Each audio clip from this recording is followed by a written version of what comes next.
here in the Southern Conference Tournament. Our third quarterfinal of the day begins with Petey McLean and the ETSU Bucks with the first possession. Mercer starts man-to-man. They played primarily 2-3 zone last night. Not what Bob Hoffman likes to do. He is generally a man guy. Just get after you, mano-a-mano. Petey McLean drives. He kicks to TJ Cromer. Stefan Jelks, one of the best sophomores in the league, has the rebound for the Bears. Jelks did not play particularly well yesterday. Didn't play poorly. But boy, if he can have a breakout game, the double-doubles that they've come to expect out of him could go a long way towards success. Here's Jelks now. Wanted to draw the foul. He hit the deck after that three. Off on the run goes Jelon Gwynn. Drops one down low to Ike Banks. Fischler cuts off the rim. Gwynn, teardrop. That's a little bit strong. And Bellows the last to touch it out of bounds.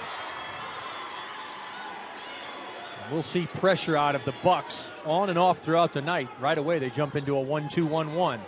Actually, man-to-man full court. Mercer was in a tight game yesterday with the Citadel. The Bulldogs, who had lost 9 straight coming into the tournament, pushed them all the way to the brink. The Bears got over the hump late in the game and then held off the Citadel. Went down to the final possession of the game. Fischler couldn't handle it, bounced off his face. Bellows secures it around midcourt.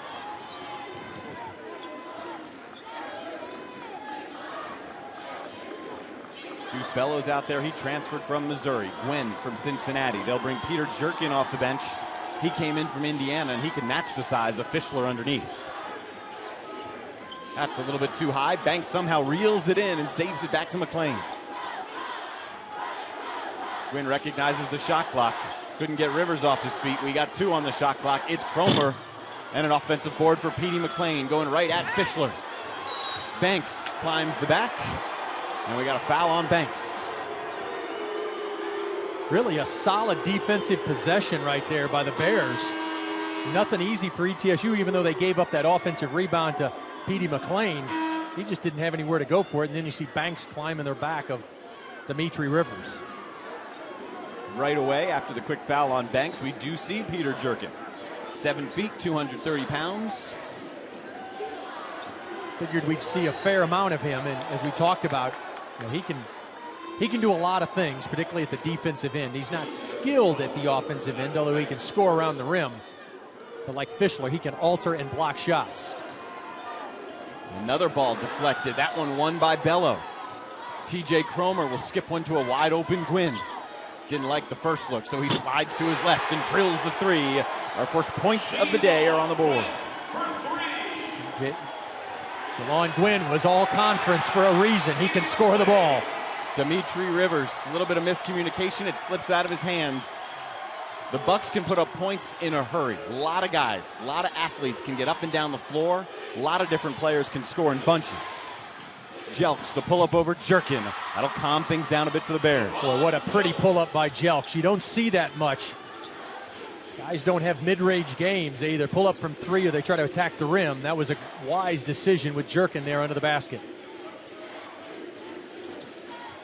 Look, we talked about ETSU. They'll want to press, but I think a reason that Steve Forbes, he wants to get his guys going right away.